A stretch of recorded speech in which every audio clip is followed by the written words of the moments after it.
I've had boxers and stuff, and like, don't get me wrong, like boxers are really trainable. Most of the time, they're dumb as boxer rocks. That's so funny. Yeah, lovable dogs, but not the brightest. Yeah, I know I say I hate being a dog owner, but don't get me wrong, I do love dogs. If you have a dog at your house, you can invite me over and I'll pet your dog. I'll rub his belly and I'll tell him he's a good boy, and I'll feed him potato chips. I don't care. I love dogs, but I just don't want this animal in my house. It's just I don't know. I do love my dog, but like at best she's cute and she's funny, and at the worst she does like tens of thousands of dollars worth of damage to my house. Yeah. And I just I don't know what to do about it. And she's had two different owners before she became ours, so she's just like terrified of being left alone, and that's just something that I have to deal with. And I don't know how else to deal with it besides just kind of roll with the punches. And like I said, with a dog that has like those anxiety issues, I really don't know personally. There's not much else you can do but just wait it out till it's inevitable.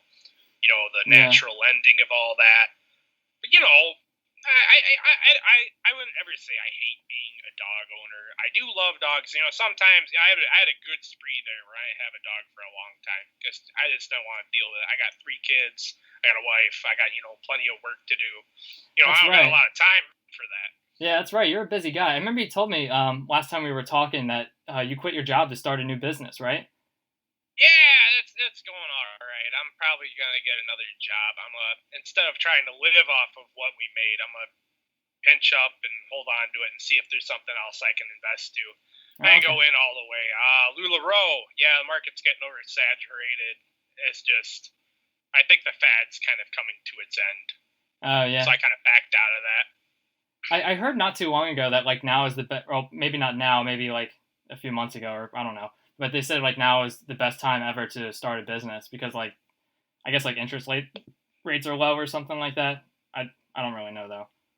Yeah, I think anybody who can make the wisest decision and like an understandable decision, have a good game plan to get into their own business. I mean, there's a lot of benefits to having a business, especially when you look at tax deductions and how you report that. There are a lot of really great business, not business, but, benefits of being your own business owner. But, like I said, the LuLaRoe market, I got to look for something else because this is, retail.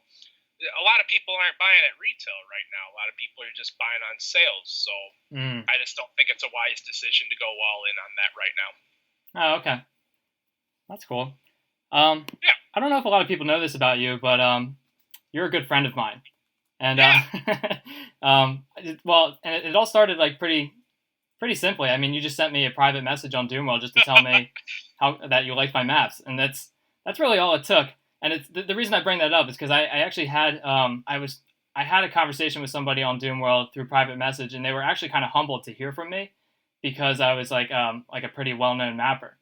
Yeah. And they were like, "Whoa, it's cool to hear from someone like you, like talking to an amateur mapper like me." And I felt kind of weird about that because I don't think that I don't really consider myself to be like that, like an internet celebrity or anything. I'm just kind of myself. And that was kind of funny to hear. But it's cool that like I mean, that's all you had to do was send me a private message and just say, "Hey man, I like your maps." I mean that meant the world to me. That was awesome. That was cool to hear you talk to me about how much you like my maps. And that's if anybody wants to like get in touch with like any like high profile mappers, that's really all you need to do is play something that you like by them and tell them how much you like it. And it's really awesome. And that's kind of how we became bros. Yeah. I guess I call it the kindergartner approach. You just go up and be like, "Hey, I like your thing. That thing's cool." Just start talking from there. I think exactly that works really well. I've gotten into contact with a lot of people on Doomworld who I'm cool friends now with, and there's quite a few high profile mappers and stuff. You can just go up and, as long as it's not a question that's been beat to death, or just like as long as you're kind and not rude, almost anybody's going to respond to you, as long as you're interested in their work and what they got to say. As long as you message, really a lot of people on Doomworld with respect, I think it's very easy to make friends. I think we have a very mature community. I think there's a lot of cool and intelligent things that can be said from a lot of people with a lot of experience in this. Have you been to other communities that were less mature? When it comes to modding, not really. Like, yeah, most a people are lot pretty of cool. modding communities are kind of like a bit more lower beat. I really think, with the Z-Doom forums and Doom World, I think those two alone, of course the Facebook groups are popping, but I think those two forums, like, really kind of amplify and help this community stay what it is, especially, you got all these things going on, like, Doom World plays and these speed mapping events and these mapping sessions with Jimmy. You got all this cool stuff going on in the community that's actually still a community, not just people like, hey, I made this thing. And then some people are like, oh, cool thing, bro. And some people are like, the thing sucks. But, we got so much going on. I mean, I think it's awesome. That is kind of true. I do.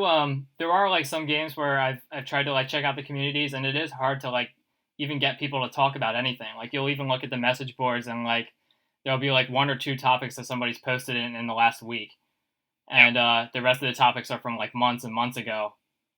And it's cool. It's cool that Doom World is like still pretty active and stuff like that. I actually once tried to get hooked up in the Grand Theft Auto 2 forum because I found out about Grand Theft Auto 2 multiplayer, and that was I saw some videos of it on YouTube, and that looked like the coolest thing ever. But that community is so small, and the source code for Grand Theft Auto 2 never came out, and I think that's probably why like modding never took off for it. But there was other communities and stuff I couldn't really get much life out of. Yeah, there's some communities that got, so still some spark to them, especially if you look at like source-based games like Half-Life 2 or Left 4 Dead. There's a lot going on there. Oh, okay.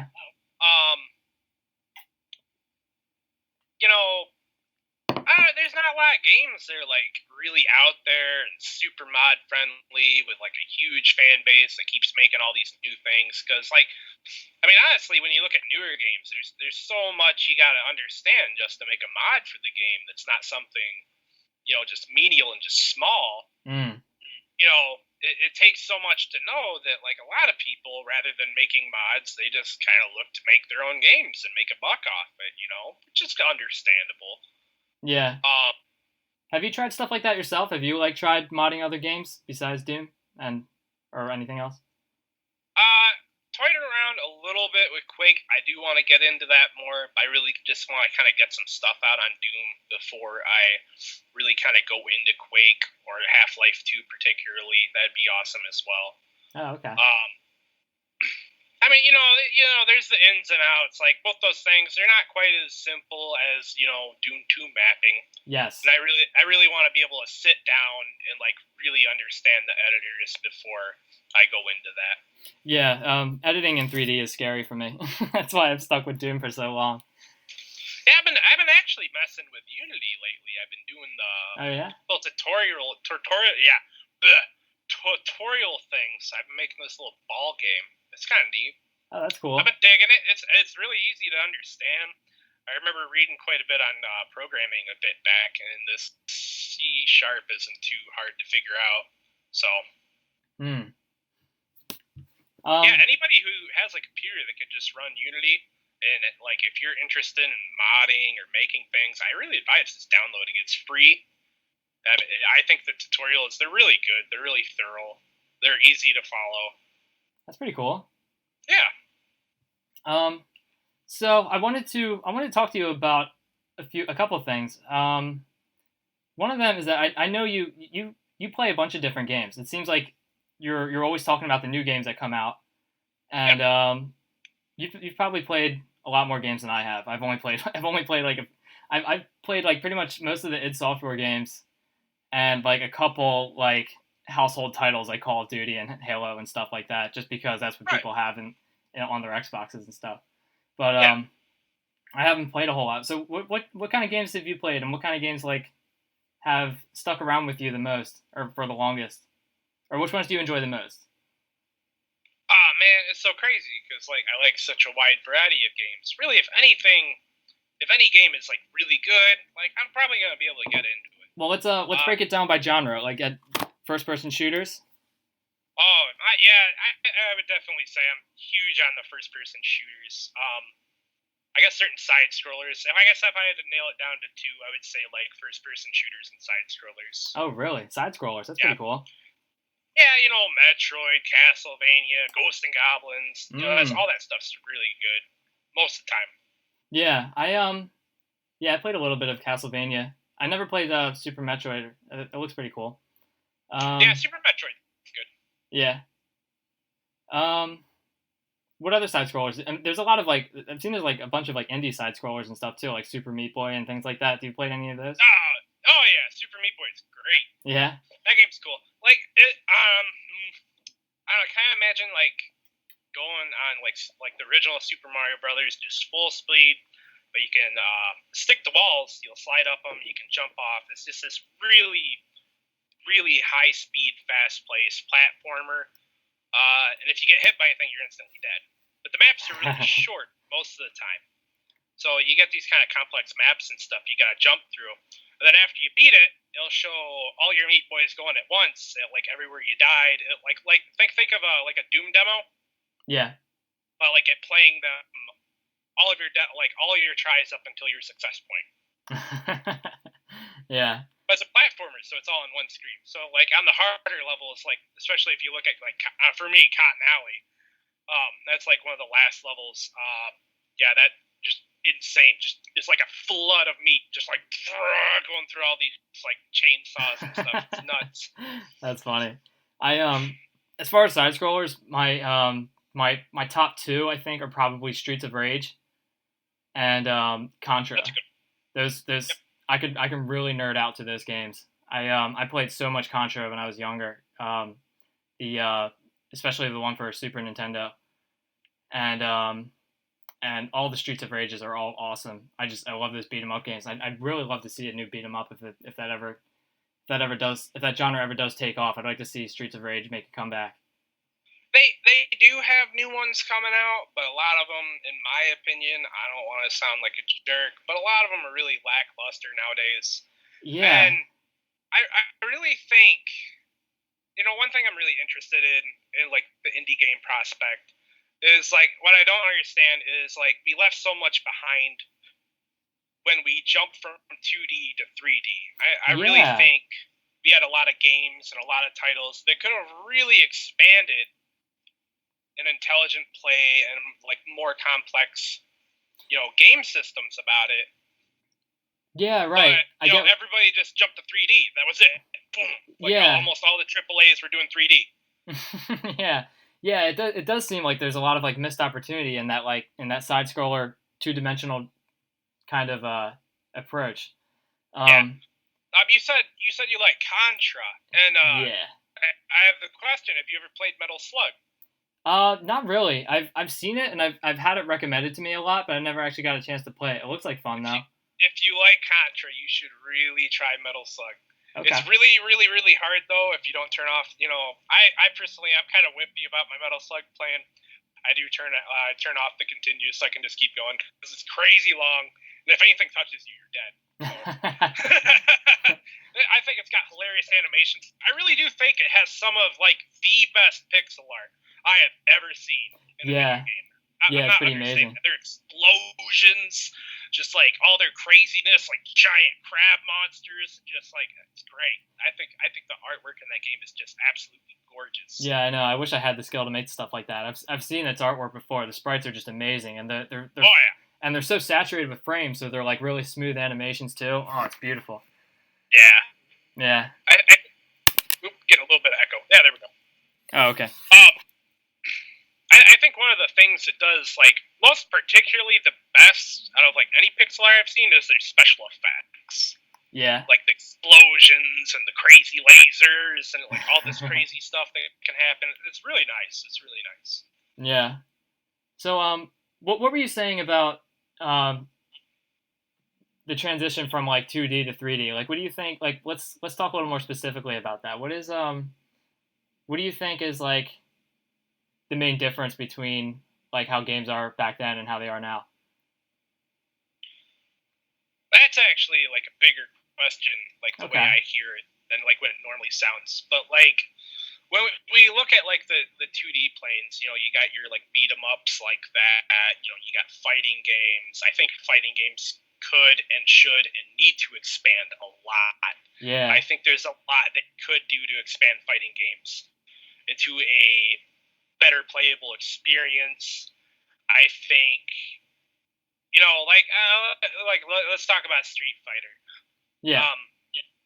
I really wish, we're not just playing with the D-pad and then A, B, C, D anymore. Yeah. Or, A, B, X, Y.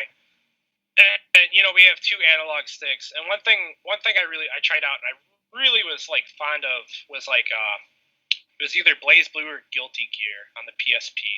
And this is this anime-ish fighting game. It's really good. Arc Systems, I think, makes those. Yeah. Really talented team. But they were able to map specific moves to the other analog stick. So, like, you could do your, like, fireball with right, whatever, your uppercut with left. Oh, okay. And, like, I think I would like to see, especially, I would like to see more of that in the more innovation with the controls, right? Yeah, really. Yeah, I think they've kept them too simplified for too long.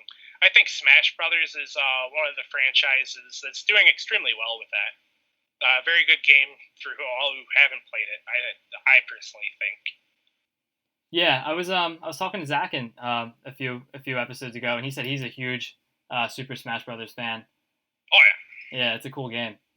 It's great. Yeah. It's funny you did mention that, like innovation with controls and stuff, because I actually did have an idea a long time ago. I never made anything of it because I just don't have the energy or the time to do it.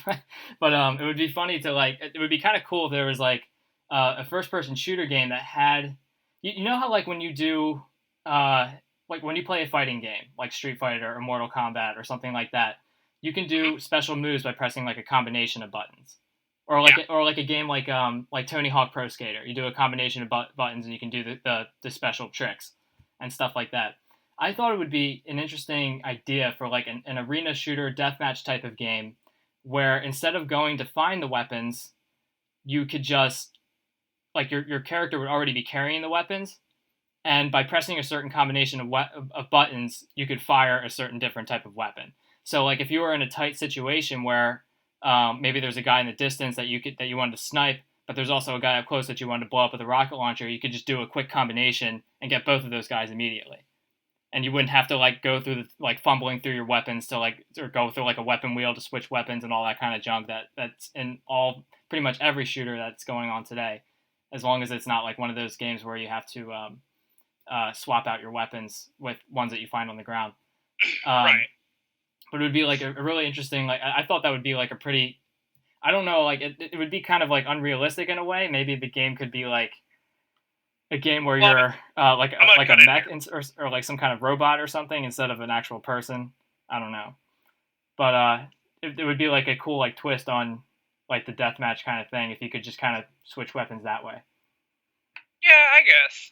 I don't know. I don't mean to disagree with you here, but I really like the idea of differentiated weapons. Because, when you have these different weapons that do their own special things that really set them apart from each other, I personally find that more interesting than, like, one weapon that could, like, change to do different things in different scenarios. Yeah, well, I mean, that's all I'm saying. I mean, like, you would still have, like, all these different weapons, and they all have their own, like benefits and like, pros and cons. But the thing I'm trying, like the thing it would be is that like the better weapons would be like a more sophisticated combination of buttons that you have to press, and you would have to like time it in such a way so that you like fire the weapon that you switch to the weapon that is best for that situation based on the combination of buttons that you press or something like that. I suppose, but then you just have a bunch of people macroing out the combos. And then just normal weapon switching in. I actually didn't think very. I didn't. Yeah, I guess you could do that, especially if it was a computer game that you could hack. Yeah, but what I was trying to do is kind of like eliminate the need. Like when you play Doom on Deathmatch, like most of the time they just put the super shotgun right in front of the player start, and if you want like the BFG or something, you have to go get it, and that's not very feasible, especially in like a really intense deathmatch where there's like a lot of people are just dying all the time. There's really no way to control it. So like I kind of wanted to eliminate the idea of having to go find weapons because that seems like almost kind of antiquated to me. So like being able to just I always like the idea that like some people who play like Street Fighter and Mortal Kombat get really good at it because they learn those combinations by practicing. So like I thought it would be cool to like be able to use the weapons based on how much experience you have with the game. Yeah, I guess that overall concept of like the combinations, I think it'd be cool to see like more of like if you could see like more complex controls, say like if you have your sliding, your jumping, and all that. Yeah. If you could do different things off of those, to combo those into other moves, I think that'd be cool. In addition to the weapons, is that what you mean? Yeah. Okay. Yeah, that does sound like a pretty cool idea. I can get behind that. Yeah. Unreal kind of has some stuff like that. Oh really? Like what? Well, not specifically that, but like the way you can like their new their little hop mechanic. Oh, they have like maneuvering skills and stuff, like things like that. Yeah, it's not like Quake where there's just bunny hopping. You can kind of bunny hop. You will gain a little bit of momentum, but you can do this little side tap. I had it macroed to like my third mouse button, so I could like shoot. I could like bounce left or right when I needed to, and you can like kick off walls doing that and stuff. Ooh, that so sounds fun. You'd be able to hit off a hallway, floor, then kick off that wall and bounce in. And like using those kind of maneuvers, I was able to use what's called the impact hammer. It's this melee weapon that charges up. Yeah. And once it gets charged up enough, if you touch them with it, they usually like instigate. Yeah. So being able to cut in like that, being so maneuverable, I really like that. That's pretty cool. Yeah. It does seem like maneuverability in like shooter games, especially, is something that's like pretty cool. I thought that was pretty cool in the new Doom 2016 game that you can kind of like hop and like climb on top of stuff and like vault over stuff. That was pretty fun. At least until I like played around with Snap Map and realized that it's not something that you can just do all the time. It's something you have to design the map for. A little bit. Yeah. Well, there's some cool kind of like, I guess like it didn't seem like they did it on purpose, but there's some of the snap back pieces where you wouldn't have to climb because they would have like a bit of like a structural support that you could kind of ramp off of a little bit. You could just like get up there by crouch jump and like just slide right up in there. Oh, that's cool. Yeah. Did you like that? Did you like that when you were playing in the campaign? Hmm? Did you like that when you were playing in the campaign, that like vaulting move? Yeah, it would work out. What's cool about it was it had very, very slight invincibility frames. So if you timed it like perfectly, you could like take a fireball to the back and it wouldn't damage you. Oh, really? Yeah. How'd you find out? Did you were like a big. I remember you posted like a leaderboard and you were like in the top, and like the like you were like pretty high up there in the top scores top 10 for one of the maps. Whoa. Yeah, I don't want to say I lost interest, but I just like I'll come back to Doom 16 some other time. I got like almost 600 hours into it, so yeah. Time to take a break. Yeah, right. So like, how did you get all the way up to the top? Is it just from practice? That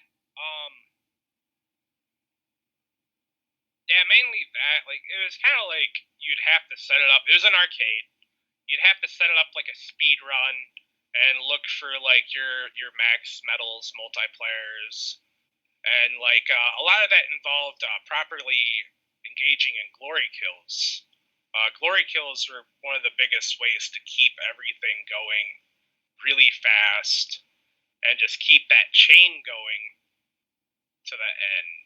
So you can score the most points. And what is this in like an arcade mode? Mm-hmm. Yeah. And they introduced update that introduced the arcade mode. I can't remember the date, but yeah, I played a little bit of it. I was just kind of messing around with it, and it seemed pretty cool. And so So you just like, so what'd you do? You just like really grinded at it until like you got like really good at it? Well, it not just the arcade. I came off the campaign after like 20 some playthroughs. I did that nightmare play run with no upgrades at all. Before Zero Master did it, and then he did it on Ultra Nightmare, which was really cool. I still haven't yet to do that yet. That was a really intense experience. You know, like working at it like that. You know, you go on the next difficulty. You know, just really amp it up. I just really kind of dove into that game. Really enjoyed it. Wow. I thought the combat system was really, really, really good in Doom 16. Personally, Yeah. I know some people disagree, but you know, whatever. I had a lot of fun with it. The guns really felt really powerful, and yes. I especially enjoyed. if you start getting into like we were kind of talking about that, like combos. Yeah. Yeah, because like certain guns, like the way you would switch off them, you know, they had different lead times. So you could some guns like the super shotgun, you'd have a reload animation, right? Yeah. So like say you know you shot off your super shotgun, then immediately switched to your shotgun. You'd avoid that reload animation, so you could do like super shotgun, super shotgun. Or you know, another good combo is like rocket, Gauss, rocket. That's what I do for some of the bigger guys. You'd be really, really pounding some damage into them really fast. You know, it's funny you make it seem so easy. I haven't played it in a while, but I actually got like. The first time I played it, I got my ass kicked at like pretty much every new monster I encountered. The shield guys especially, they got me pretty much like pretty early on in the game.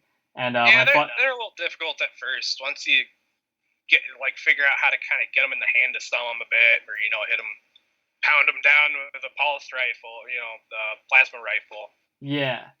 And when I was fighting like Hell Knights and stuff, and then like Hell Barons for the first time, like they usually caught me like quite a few times the first time, but like now, well maybe not now, but like the last time I played it, it seemed like the monsters were like really easy. You just kind of get like practice, and like even it's funny how like hard they are when you first encounter them, or at least how this is my experience. They were really hard for me when I first like fought them for the first time, and then like now they just seem so trivial.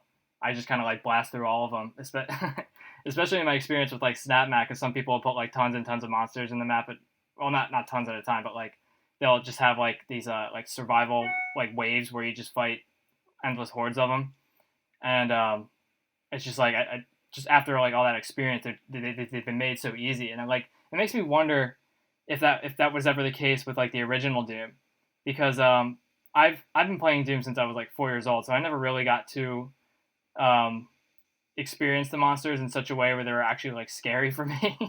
Because when I first played it, I played it with cheat codes and stuff anyway. So like I already knew what all the monsters were doing and how much damage they took and all that stuff. So like it's funny to think that like the monsters in Doom 2016 were like really terrifying at first when you first encounter them, because you don't know what they're gonna do and like how powerful they are and stuff like that. But you eventually just get the hang of what they do. And it just makes the whole game like kind of just like almost trivial in a way. A Nightmare? I didn't play much Nightmare. I noticed that in my you should play a Nightmare. Yeah. Well, the monsters, it seems like what I observed was that the monsters just do more damage. Is that right? It didn't seem like they were attacking any differently than what I expected. It's just it was trickier to like kind of manage your health, because you take like one fireball and it'll do like 80 damage. They're also more aggressive, and especially the imps. The imps will be more likely to run up to you and start getting into melee. Oh yeah. And that can drop you really fast. Yeah, they're nasty up close. Mhm. So I don't know, because I know they've updated the campaign in little bits and pieces. Oh really? I've heard. Yeah, they've changed some little things, and they've never said a word about it. I thought that was weird, because I remember reading something through like the speedrunning communities, and they've been changing up some of these, not spawn locations, but they're messing the way how some of the spawns work. Really? Yeah.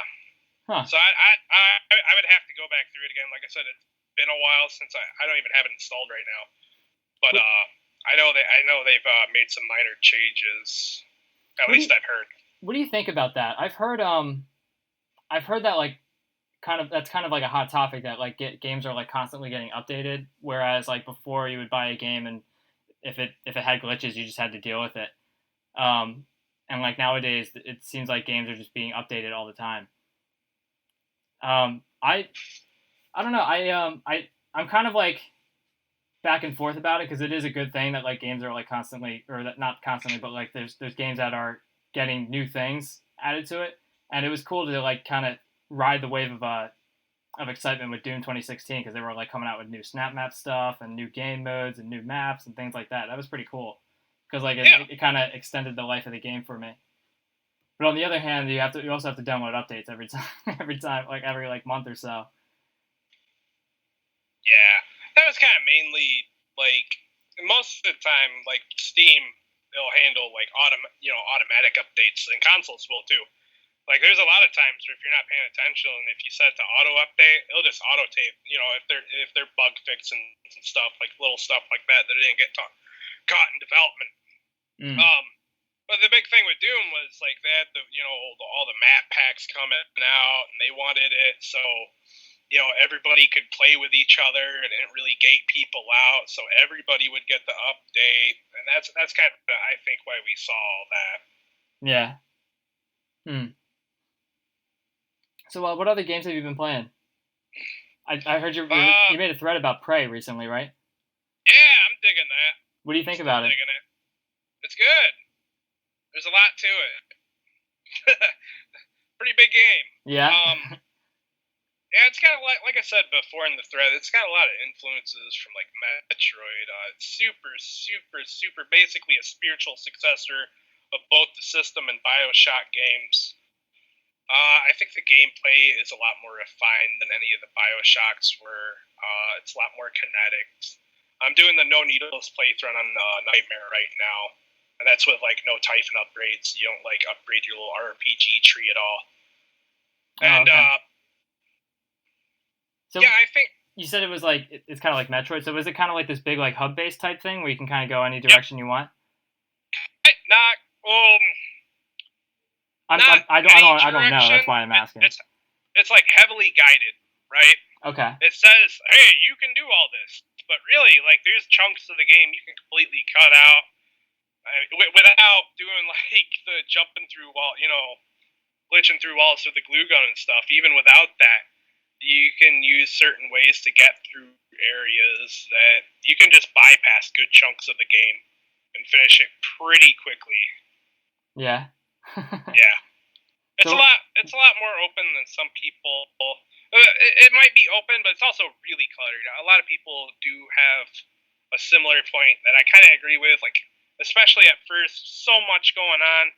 You're looking for all this stuff. You're trying to read through all these emails and notes you're finding around. Oh, so you're just like overloaded with information.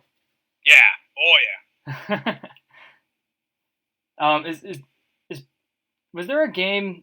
Is this new Prey? Is that a sequel to like an original Prey? I thought I heard of a game. No, it's an original thing. Well, okay, Human Head Studios, they made the original Prey, and you start out as, if I remember correctly, Tommy, who's this Native American who lives on a Native American reservation. It's been a long time since I played this, though. Yeah, it's okay.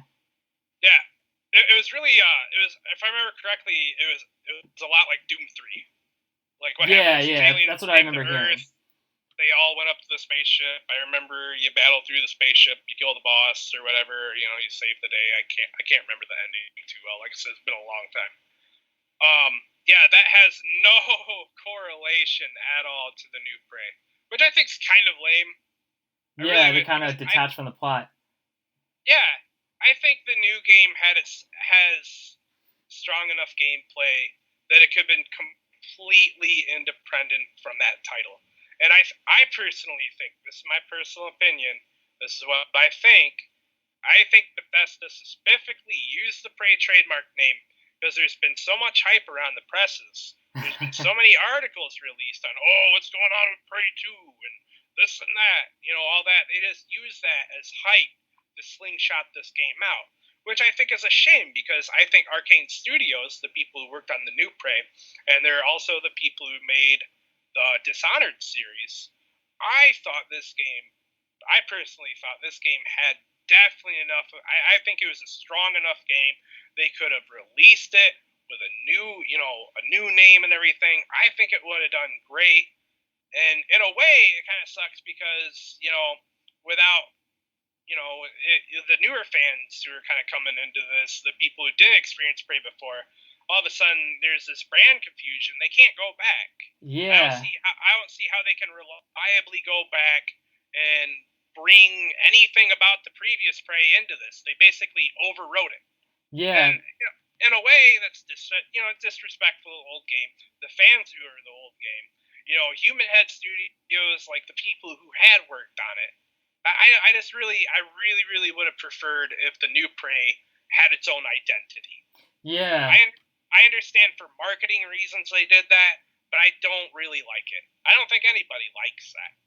Yeah, it does. It kind of feels almost cheap in a way. You think you're getting something and you don't really get what you expected.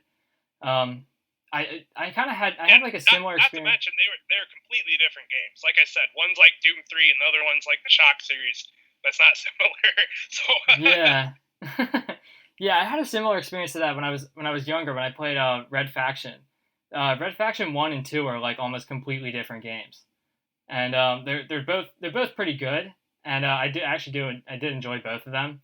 But I remember being kind of frustrated that like I really enjoyed like the plot of Red Faction 1, and then like Red Faction 2 was like 100 years in the future with like all new characters and like a completely different. I don't know. It's just like they kind of like rewrote the whole story, and it's like why didn't they just continue with something that they already had something great going on? Why would they do something like this? Right. Yeah, and it doesn't. It almost seems like they're just kind of stealing that brand name for the attention. That kind of stinks. But I didn't get to play the game, so I don't want to say too much. I don't have much of an opinion about it. It's good that you're enjoying it though. You like it though, right? Yeah. Oh yeah. I'm on like my third or fourth playthrough now. Fourth, I think. Wow. You play a lot, man. You get a lot done. I can tear through it pretty fast now. Yeah. Like the first time you go out in space, I can just like beeline it, grab a Q-beam. It's this gun that like makes things like blow up. It's this laser gun. I can just go out, get it into this little like utility shaft, like snatch it pretty early in the game. I can go get all my stuff real fast, and I can rip through it pretty quickly now.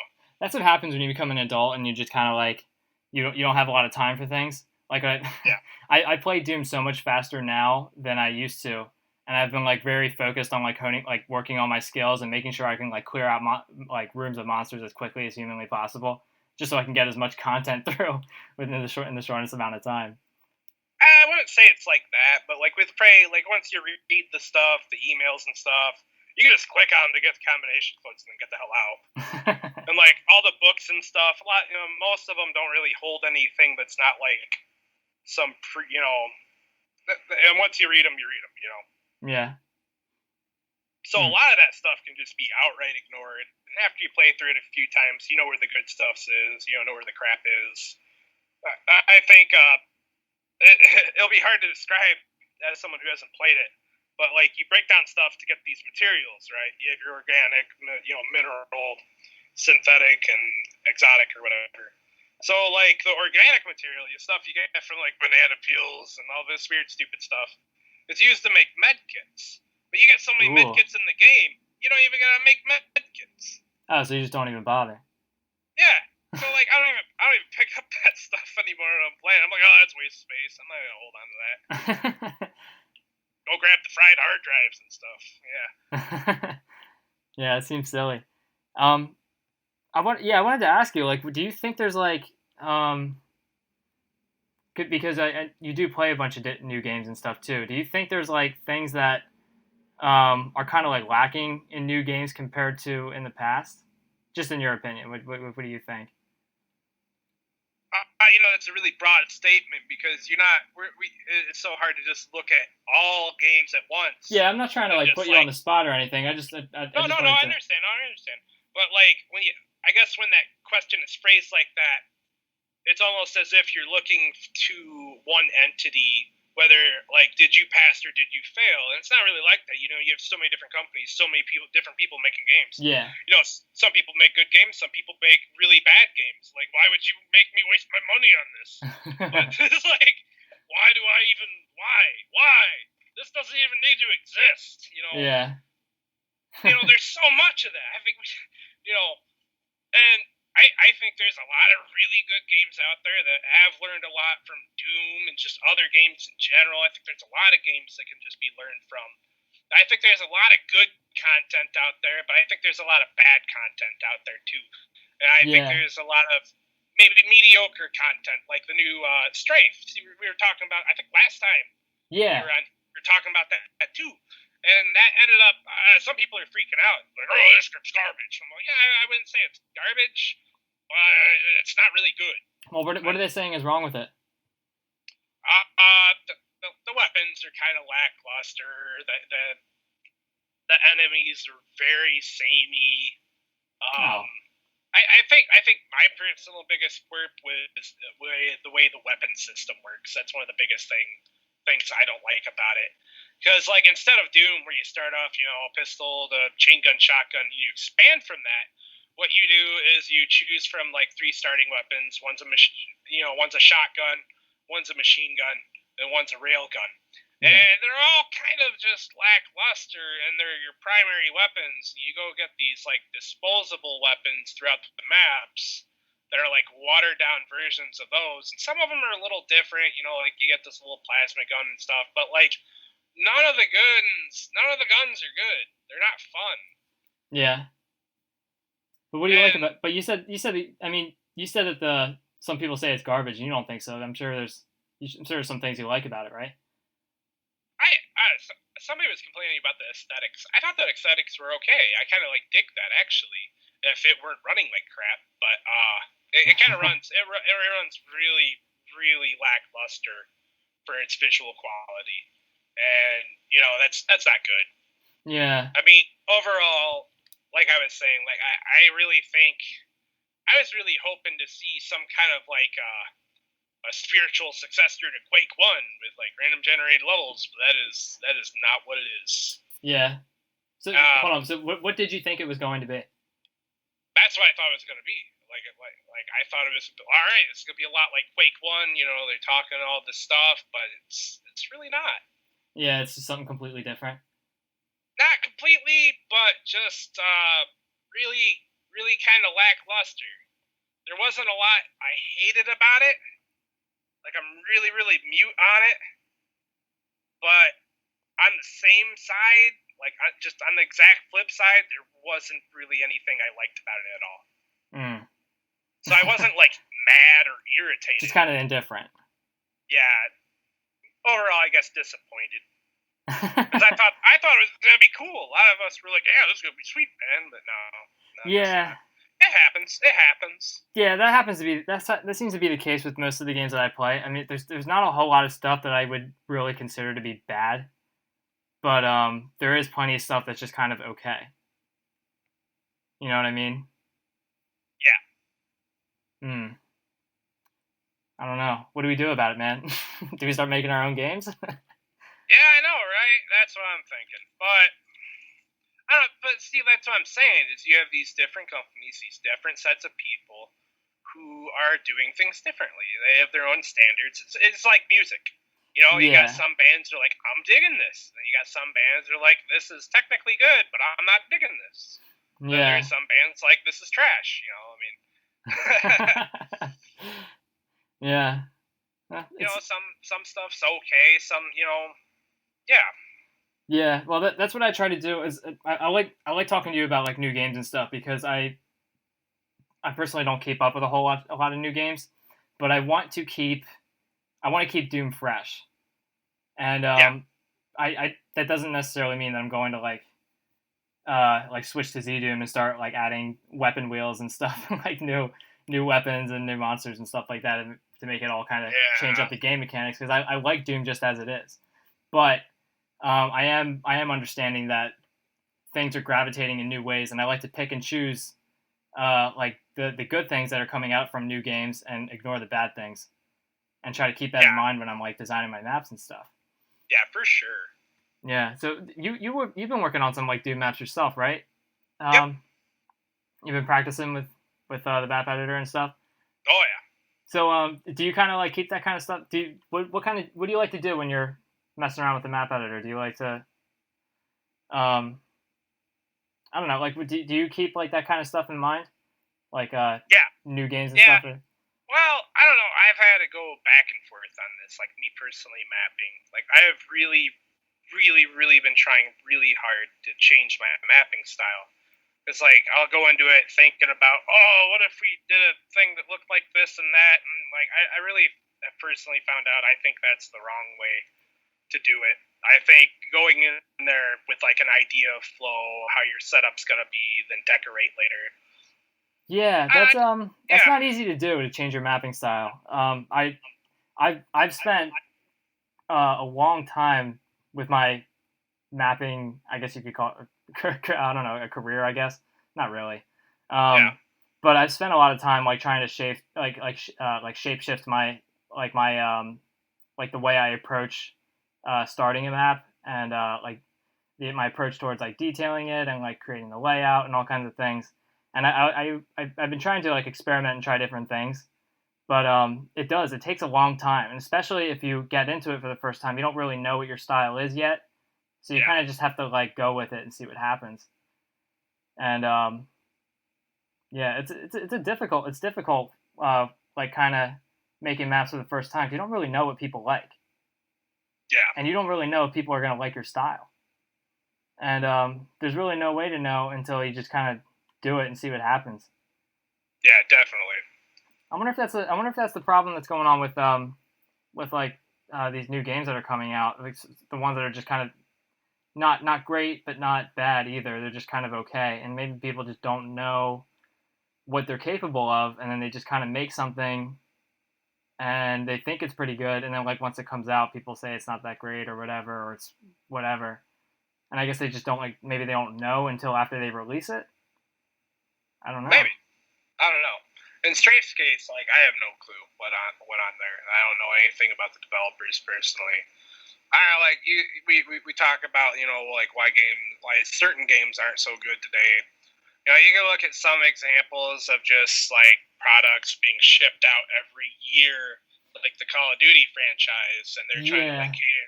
They're trying to cater to these like 14-year-olds and stuff with like neon strobe lights everywhere and the dub wub and yeah. You know, well, with the situation with things like Call of Duty and stuff, I feel like they're like almost like they're under contract or something by investors to like make a new game every year, and they're just like they're actually. Yeah, I guess that's exactly it then. Yeah, it's just like they want to come up with something new each time, but like they're not completely full of ideas, so they just kind of work on something they know is going to work, and just repeat the same thing over and over with like maybe a fresh new coat of paint, but essentially it's the same game, and that's that was like really discouraging for me like 5-10 years ago. But I'm actually happy to see that games like, or these like indie games and stuff, are making a comeback, and like reboots and all kinds of arcadey type stuff. That's pretty exciting for me. Yeah, definitely. Yeah. Yeah, it sucks with these games though that are just kind of like these rehashes of the same thing over and over again. It seems to me like there's so much more innovation to go for in games. It just seems like that's not. It seems like that's not what developers are interested in or something. I don't know. It's the way if I were to design my own game, I would look at the market and be like, what's missing, not just exactly, not pick something that I like and just make another game that has that. You know what I mean? Well, you know, the problem with that is like a lot of people seem to forget is these big developers and these publishers, they are businesses. They have stockholders to please. And like if they don't do well, like there's a very fair chance that people could be out of jobs. Like, you know, a studio could get shut down if it doesn't sell well enough.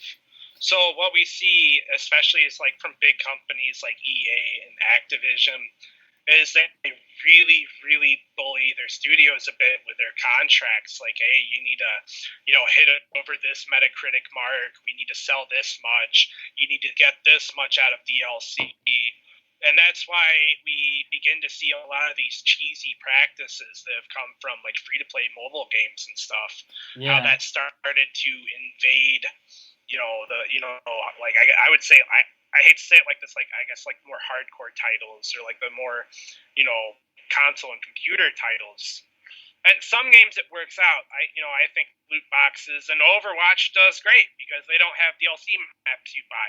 You don't have to buy maps. They release a map, everybody gets a map. Boom. All you're doing is buying cosmetics. That's all the DLC is for. And that's okay. Like, I'm cool with that.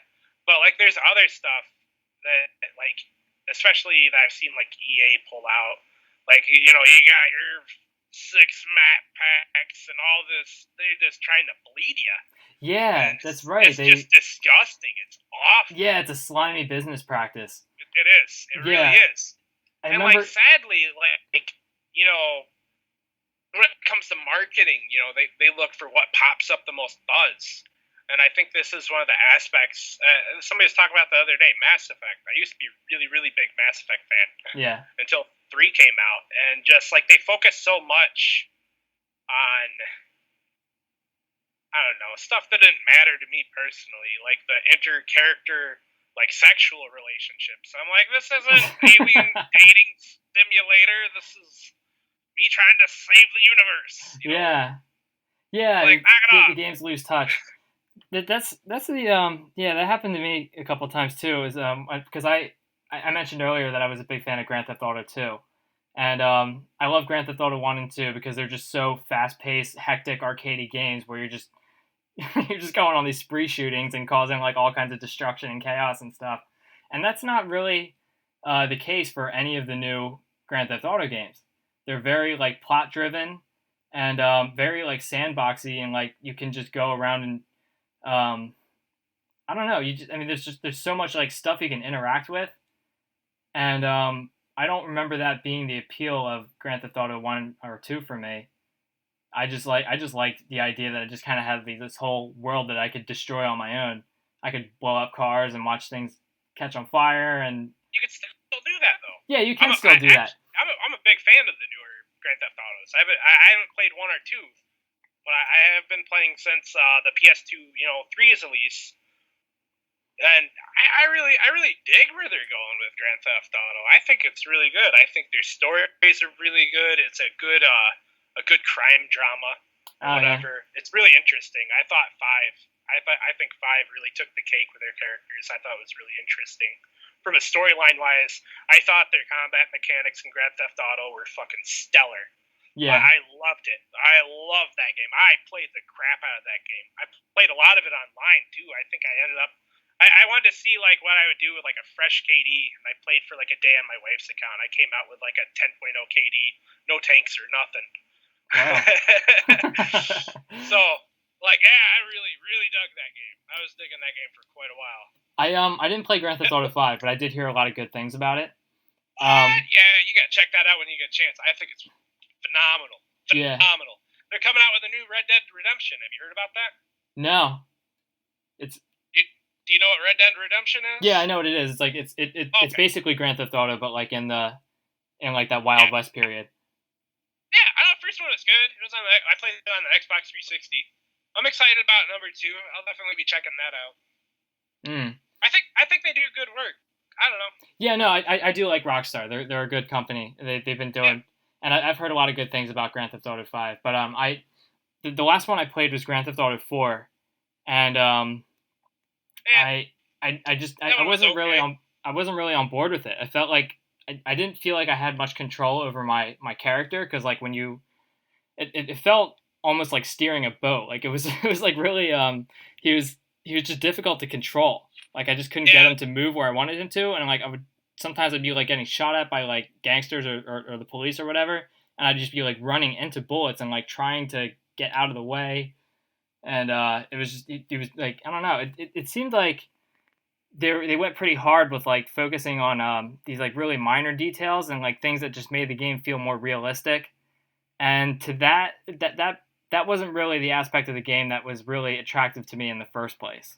Yeah, I just kind of I like I gotta like agree with you. the chaos. I thought 4's controls were really lackluster.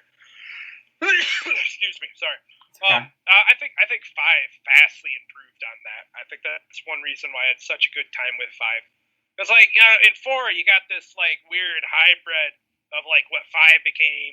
It's this in between of like what 5 became, where it actually could be treated like a third person shooter, from like Vice City and 3, where you had this lock on. It's a third person shooter, but you had this like lock on mechanics. Yeah.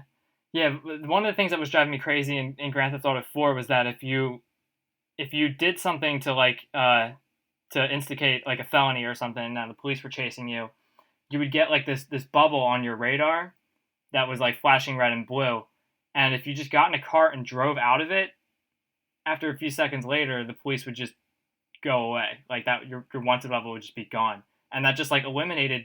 And I don't know, maybe I just wasn't playing the game right, but it seemed like I could just I couldn't have like police chases anymore. Like when you're like driving in a sports car and police are chasing after you, because you can just drive away from the police and then they stop chasing you. And I was like, what's the point of that? And I in a way, like I understood the point of it, because I guess if you were in a mission where you wanted to lose the police, you would want to shake them and then go move on with the rest of the mission. And I guess that's fun for that particular situation if that's your goal, is to like do these secondary objectives. But my goal was to mess with the police.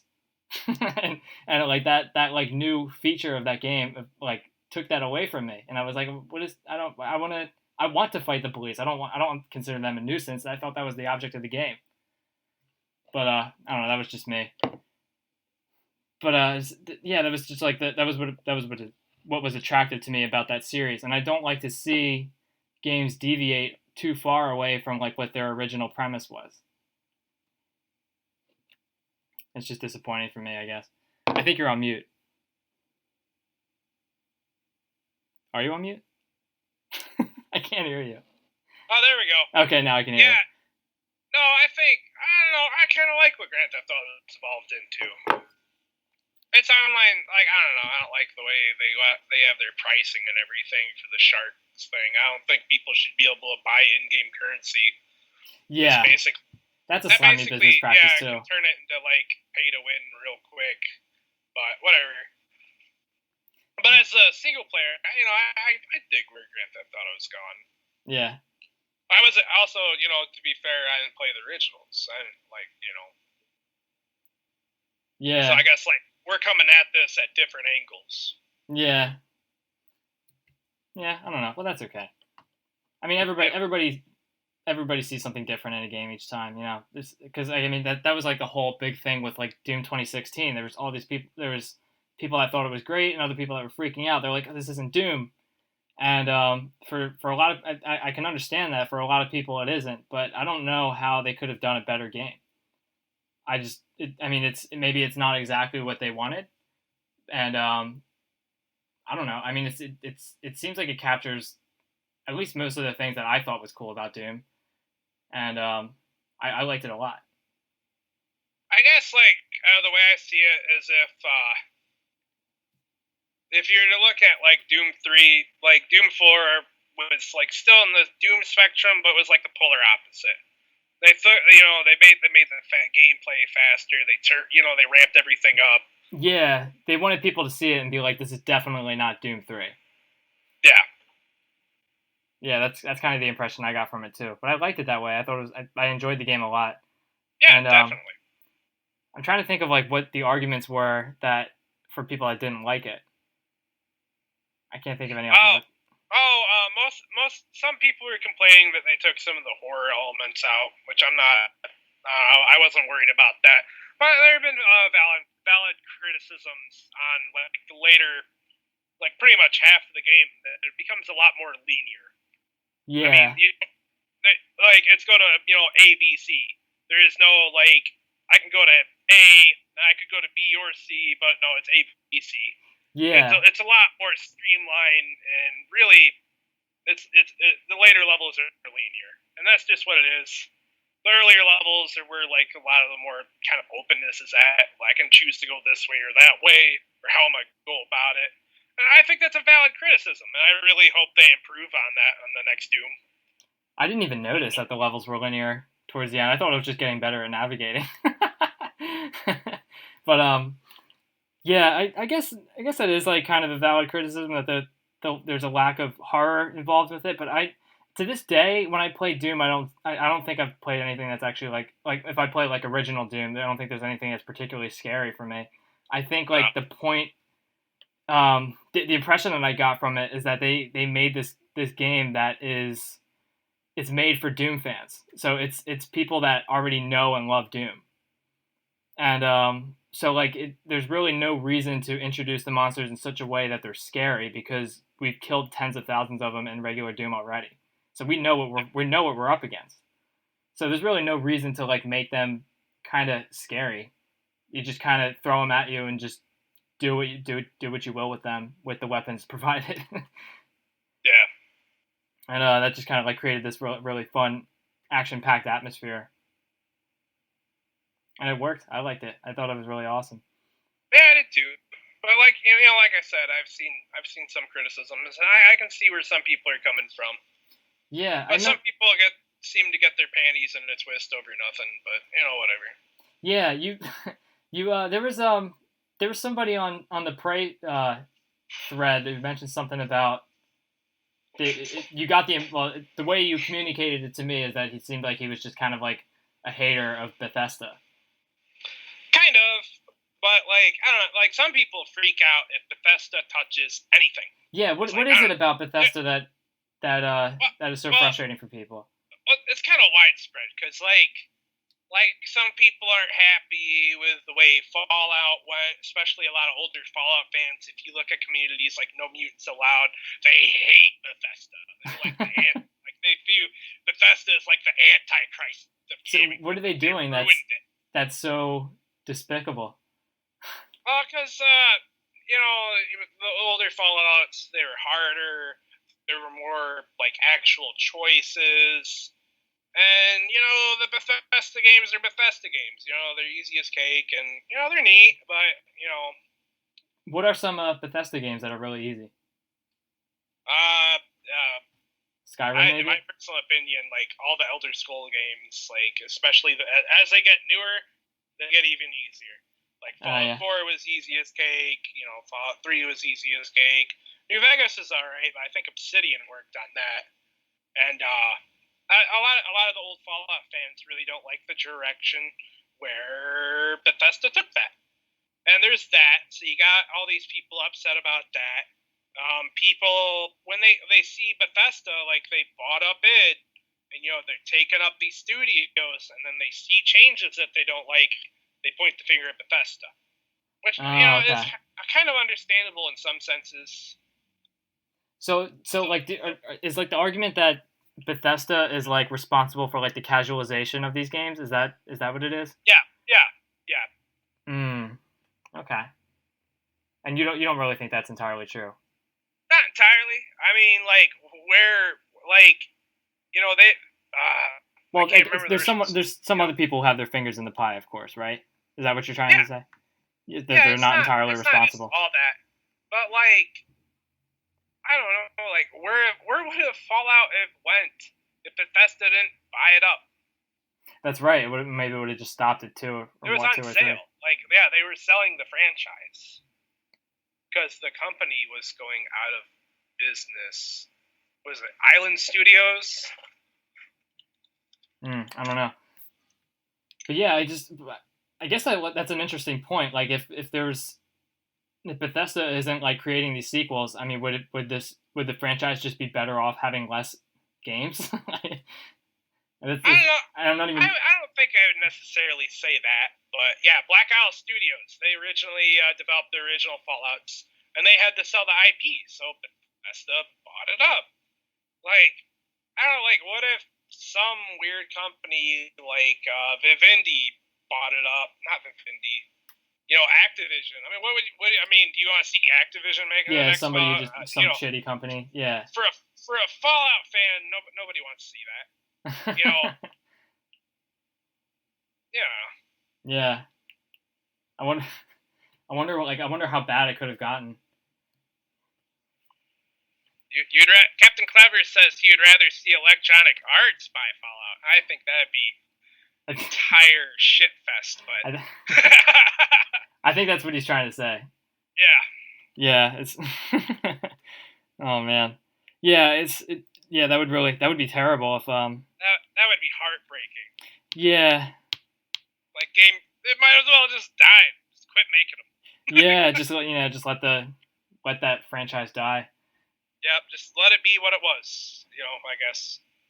A lot of people get upset with all the Bethesda stuff. A lot of people point their fingers like it's Bethesda's fault. Like, I question like if Bethesda pushed because they own IP for like this game to be named Prey.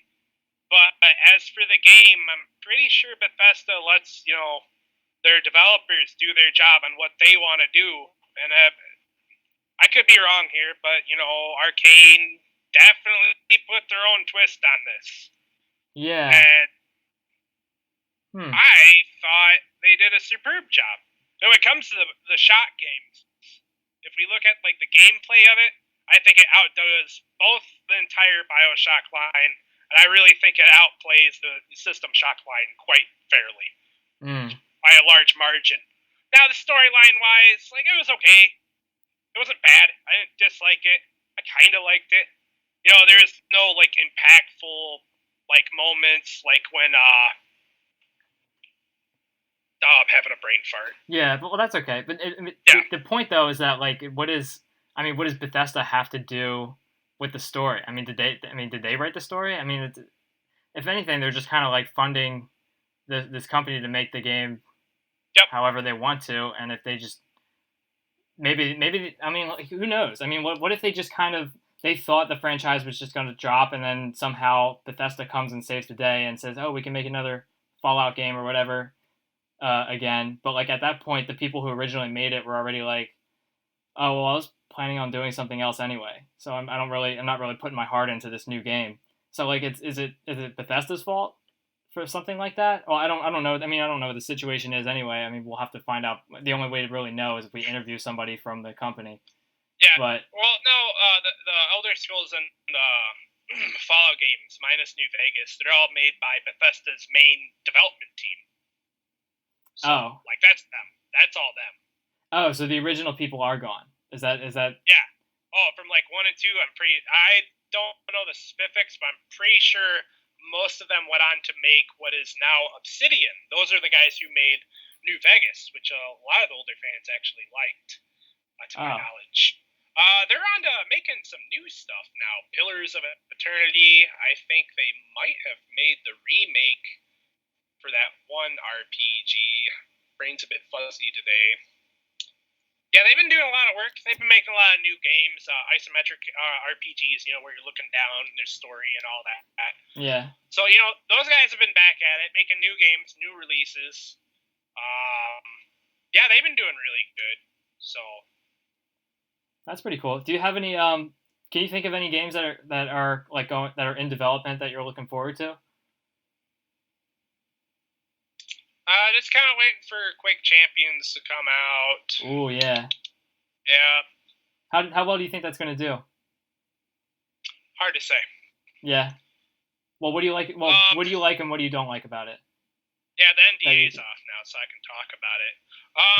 For anybody who wants to be like, it's not Quake. No, it's Quake. It's actually, I hate to say this, but it's Quake enough to the point where I feel like I've been there, done that already. And I'm not super ramped about it. It'll be nice. It'll be cool. It looks good. It plays good. But, like, it kind of feels overdone for me. And, like, they got 1v1s in there now. You can queue up for team deathmatch, this and that. I dig it. It's good. What's redundant about it? Like, the whole, like, arena shooter genre? Not just the arena shooter genre, but, like, specifically the weapons you have. Maybe they're going to reveal more weapons later. Like, the grenade launcher isn't even in the beta right now. Yeah. I don't know. I The map pacing, I will say, like, compared to some of the maps that I've played on, like, Quake Live, I like the map pacing more. I don't know, maybe it's because I was playing in private lobbies, not private lobbies, but, like, person-owned lobbies, and, like, they just overloaded the maps with people, so it's crammed asshole to elbow. But, like, I felt like there weren't too many players on a map, or not enough. There's always people, you can find them pretty quick, but it's not like everybody's breathing down each other's necks. Yeah. They streamlined the strafe jumping a little bit from Quake 3, but not as much as the auto bunny hop from Quake Live. I can dig it. It's not hard to strafe jump in the new one, but it still, takes a little bit of finesse. I thought rocket jumping was a breeze in this one. Maybe it's because I've had limited time with it, but I don't know. I haven't seen a plasma gun yet. I'm hoping to see that. Yeah. I'm hoping to see if there'll be mods. That'd be great. Yeah. Huh. Is it? It's like, really, in a way, if you look at it, for the most part, it's like playing like Quake 3 or Quake Live with just like these heroes or champions. Yeah. They just have kind of like slight varying, well, not slight, they have varying stats, and they have their little ability that they can use so often. And I just like, if overall that's the only thing new being added to the game, I'm not sure if that's enough to keep a lot of people's interest. Yeah, Quake is like a very scary thing because there's like people who love it, and then there's people who want something new, and then there's a kind of like, what do you do? How do you how do you approach this? Like, can you even tamper with something that's that's already so great?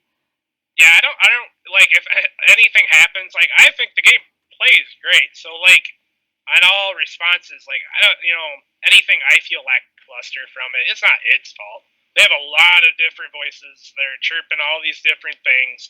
There's a lot of really hardcore, Quake multiplayer fans. They're like, and I'd rather it listen to them more than me. Like, I like Quake multiplayer, but I also like a ton of other games that I'm totally willing to play. I would rather them listen to the more hardcore multiplayer fans in the Quake series. Yeah. Than to people are like, meh. I would rather those people to be pleased rather than to be deviated into something it's just completely not. Yeah, that's the crappy thing too, especially because you would think that like all the like the Quake players are like really like underground, like they don't really partake very much in like social media and stuff. But if you got some really fucking loud assholes on Twitter who follow every game developer ever, and they have one thing that's annoying, and they just keep tweeting people to death until they change it. Yeah, they're kind of like directing the flow of mainstream, or like the way mainstream gaming is taking off. Well, I don't know if that's the case, but that is something that kind of worries me if that's a possibility. Because that's the way I think of it. I mean, because like, have you ever seen that chart that Wingwika made, and it was like this iceberg, right? And on the iceberg was like all these different wads, and like all there was like all the basic stuff's on the top. There's like Chillax is like at the bottom and stuff. Yeah. At the top it's like Scythe 2 and like Alien Vendetta. Like everybody's played that. And then at the bottom there's just like and then like those are like for the casual gamers. And on the bottom there's like all these like really dark wads like Akuplex, Untitled 2, and those are just like the people that are separated from society. Yeah. But that's what I think of when I think of like really really deep Quake players, because I don't know any Quake players in real life. I mean I've seen people who like dabble in it, but there's people who are like still playing it every day, and it's a pretty old game, and I don't know where these people are in real life. I don't know where to find them, but they're out there and they're somewhere. In real life, they're so scarce. If I remember correctly, like the Quake like multiplayer, like how many people actually play on live in 3 a day is quite very small. But there are some people that still play almost every day, and some of them are extremely good at it. Yeah. But that's what I mean, is like these guys that are playing it are probably not the people that are like on Twitter like complaining about every little fucking thing. that's in these new games, and like Maybe. make it I being don't know. all kinds of vote. That's not something I've I guess I've kept track of. Yeah, I don't know. It is something that like I makes will me wonder. admit, like a lot of the people I see that just come out and just start complaining, like I don't like, especially in like the Facebook groups. It's like I've never seen these people even like really post anything before. So it's Yeah. like, yeah. Yeah, so like who are they even to talk? Well, I think everybody should have, A voice, their yeah. own voice, but as long as they have something intelligent to say. Yeah. Well, yeah, I agree with that too. It just makes me wonder. It seemed like the impression that I got when Doom 2016 came out was that they were like paying attention to Doom World. I kind of got that impression when they did that whole announcement thing where they talked about the new weapons and the snap map and all that stuff. Like they had an awareness that there was like a community that really wanted this game to be great, and that was pretty cool. Yeah. But I do have, but it's but I guess that I don't know. I do like wonder about that sometimes if there's like people who really love a game, but they're just like not that vocal on the internet or something, and they know what it takes to make a good game. They're just not speaking their word, like the what needs to be heard. And then there's people who are like, people who post on Doom World like 3-5 times or like 5-6 times a day, and all they do is complain about stuff, and everybody's aware of them because they're so loud and annoying about it. And it's just funny. I don't want that. I wouldn't want that to be the situation for something like Quake, where there's just people who will like bitch and moan about everything, and they just never shut up, and all they do is post on Twitter all day and talk shit. And they're the ones like, and like just because they're so loud, that's like all the criticism that the Quake developers are hearing. I don't know. I know I'm being kind of hypothetical here, but yeah, I wouldn't want that to be the situation. Yeah, I don't really have any firm opinions on where the Quake multiplayer should go. I really think like Benjigami says here, Loveless is a Quake live duelist. Is turned out by Quake entirely by Quake champs. I haven't seen what Loveless has to say, but I'd like to look sometime. I really think they should look for possibly some of the more hardcore crowd, because when it comes to the casual crowd, like casual gamers and stuff, I just don't think hardcore multiplayer games that do have a lot of depth to them, I don't think they can really, most of them just really can't retain that player base, because too many people are just going to get steamrolled at some point or another. It's so difficult to like find some amicable way to try to invoice some like new person getting completely slaughtered unless you have some really advanced matchmaking system with a large number of players. So, eventually you're just going to lose players from uninterest because they can't compete. Yeah, I really like games that have like really high skill ceilings, but I don't. I guess there is a place for casual gamers, and it would be cool if these types of games were separate. Like you don't want to kind of like mesh hardcore gamers and casual people in the same game, because like one group is going to hate the other, and it just seems like that. Well, I wouldn't want to.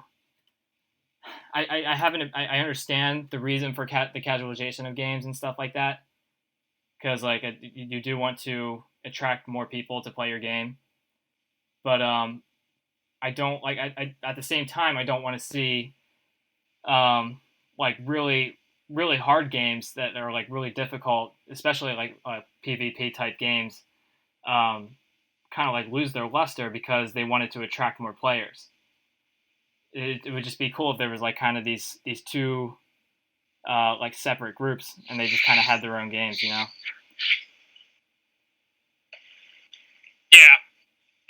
I've always wondered why. I've wondered this like for quite some time now. I wonder why developers, when they go for like a multiplayer game like that, why don't they do two separate balancing modes? Balance one to be less intricate. Go ahead and water down that gameplay a bit so you can have still have the core amount of fun to it, but cap it off and have this into a casual pool, but then allow ranked or something, or a place where things can get a little crazier with higher skilled people for that to go out of hand. Because me personally, when I play multiplayer games, it doesn't feel good to stomp somebody It's fun to watch, though. Quick Champions is a great example. If you're doing a duel, you have your 3 characters and they have their 3 characters, and you 1v1, right? Yeah. And it's best out of 3. And if I go in there and all right, well, I'm gonna pick Visor, and I just steamroll through all of this other person's 3 characters with Visor through both matches, that doesn't feel good. Yeah. That's not fun for me. I'm sure as hell it wasn't fun for them. Yeah, and it's even worse when you have to dumb down your skill so that the person can even keep up, and that's not fun either. Yeah, I don't know. I guess that's it's a hard situation because I don't know. Yeah. Well, you have kids, right? Do your kids play games and stuff too? Yeah. Do you introduce them to some of the games that you play and stuff? Some of them. My son mostly just kind of does his own thing. He messes with Pokemon quite a bit. Yeah. I let him play Doom. Doom 2. He likes Doom 2. Is there any games that he's better than you at? That you don't have to call out your son if not, but. Yeah, my son's only 8, so I don't know. He likes Plants vs Zombies. I don't know jack about that game. Yeah, I was really surprised because I don't have any kids yet, but I did have a little brother who was 6 years younger than me, and I was really blown away at one point in my life when he schooled me in Halo 3, and I was really sure I could beat him. Because I was my whole life I was able to beat him in pretty much every game I played, and he kicked my ass in Halo 3. And that was pretty amazing because he was pretty young too. But yeah, some kids they'll play for hours and hours and hours, and they have that, they have the time and the energy to just kind of spend playing video games and stuff, and they'll just get really fucking good. And definitely. Street Fighter is one of those games where it's very, very easy. If you're putting a good amount of time into that game, and everybody's like, "Hey, I want to play some Street Fighter." I'm like, sure. And you just rip their skull out, Yeah. Yeah. So your kids are into Pokemon, or your one son who's 8, he's into Pokemon? Yeah. That's pretty cool. So you said he's played Doom and stuff before? Yeah, he loves Doom, the original Doom. Yeah, he's good at it. That's pretty cool. He'll play the original Doom over most the other games I have for my Xbox One. Yeah, I noticed that too. I actually I played Doom on my laptop one time. I was at my mother-in-law's house, and my wife's cousins, who were 3-4 years old, were at the house, and I had my laptop, and I decided to break it open and play some Doom, and they were their eyes were just fixated on this game, and it was it's interesting. A good game. It's Why interesting. We all play it? Yeah, it's interesting about it because it's there's all these new games and stuff coming out. You would think that Doom would just be so archaic to them that it would be not interesting at all. Yeah. But it's actually really fascinating even for little kids. And I will say my son he would smoke like most normal people coming in trying to play Doom though. Oh yeah. He's not bad at it. Yeah. He can play the IWADs on ultra violence. I think that's decent for an 8-year-old. That's really good. That's amazing for an 8-year-old. Oh, I guess he took an IQ test at school. He didn't do so good on the vocabulary part, but I guess his spatial reasoning was something like that around at a 15-year-old. Yeah. Yeah, I don't know. Wow. It looked good. I'm yeah, he's smart. He does things. He has a hard time paying attention though. Yeah. Well, that's something that happens with kids. I mean, even the thing. Well, schools are shitty. I mean, they don't really know how to really measure these types of skills. I mean, maybe they do to some degree, but I mean, there's nothing that they're not going to be able to work out as they become an adult anyway. Yeah, I actually had to change my son's schools because the one he was going to around here was just so, little towny, and just it wasn't. He has some learning issues. Yeah. Some similar ones that I had to his age. So we take him a bit up north. I take him up there, and he gets a lot better of an education up there. Oh, that's good. So, yeah. Yeah, my mom brings this up all the time when I talk to her. But my brother had ADHD, and he was the only one in my family who was ever diagnosed with it. And she mentions it all the time, but it's like some sort of like a learning disability. But I know just from knowing, like just from being around him, that he's like a really fucking smart kid, and he does a lot of things like much better than most other people I know who know how to do the same thing. But he's just better at it. And it just they treat it like it's a problem, like that's how they like diagnose it, and that's how my mom was like purported to believe in it, and like that's how like the school kind of like influences you to think that way, that like there's something wrong with your kid because they have ADHD, but like he's really good at like multitasking and all sorts of things, and it's I don't know, school systems are weird. Yeah. That's something I cut into because, like, I have ADHD or just ADD, adult, whatever the adult version is. Yeah. Growing up, like, see the bitch about ADD and the American school system is the way it's set up. You sit there, you do this long, boring sheet of paper, then you move on to the next long, boring sheet of paper. Exactly. And it's so hard to fucking pay attention to that shit and give a fuck. Yeah, because it's the exact opposite of everything in life. I mean, you could, it's just your workflow, and like the way they have their workflow doesn't meet up the way you work. Yes. I saw a neat little internet cartoon, I guess, on Facebook one time, is critiquing the American education system. It was basically, like everybody who climbs this tree gets an A. Everybody else gets F's, and it's got a whole line of animals like elephants and otters and bears, the monkey, and I think that's a good example of like that's right. None of them can. Systems. Yeah, they're not really set up to really take on everybody that's gonna do well. Yeah, the education system is just like this whole uniform thing, and everybody's good at different stuff, which is yeah. But that is a weird thing because like it's so annoying when I listen to my mom talk about like how my brother is like has a learning disability. Because she brings that up like whenever whenever she talks about like any sort of like shortcoming that he has, she thinks it has something to do with his learning disability. And it's like I don't think it's that, because he's a really smart guy. And when you tell me that your son is 8 years old and beating Doom 2 on ultraviolence, that's really impressive, because there's a lot of fucking adults who can't do that. Well, he's very observant. I think he got that from me. Like if he sees something, he can he can figure it out, analyze what you're doing. He's watched me play a fair bit, so he knows how to like pop out of corners and pop back in with a normal shotgun, take people out that way, no problem. It's funny because I read it once, like Nerf software. They said, "Oh, we got rid of strafe, SR50 and SR40," but I was able to execute it on the Xbox. So, I thought that was strange. I've been kind of trying to teach them a little bit about that.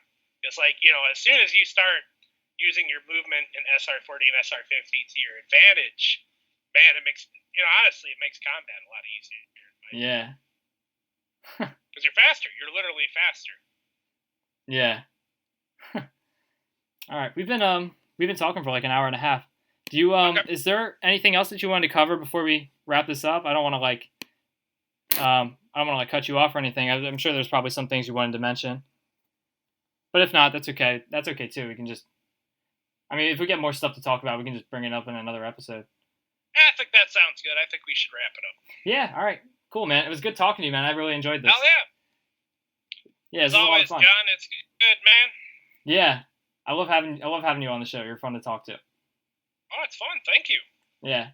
All right. So yeah, all right, so we're going to wrap this up. All right, thanks for listening to Space Marines, and keep in touch. We're going to make some more episodes. My next episode is going to be with Captain Clever, who's in the chat right now, and he's a cool guy, and I'm excited to talk to Captain Clever of Evolution of the WOD fame, and apparently a Commander Keen fan, if his avatar is anything to go by, and we're going to find out more about him on the show. So thank you everybody for listening, and good night.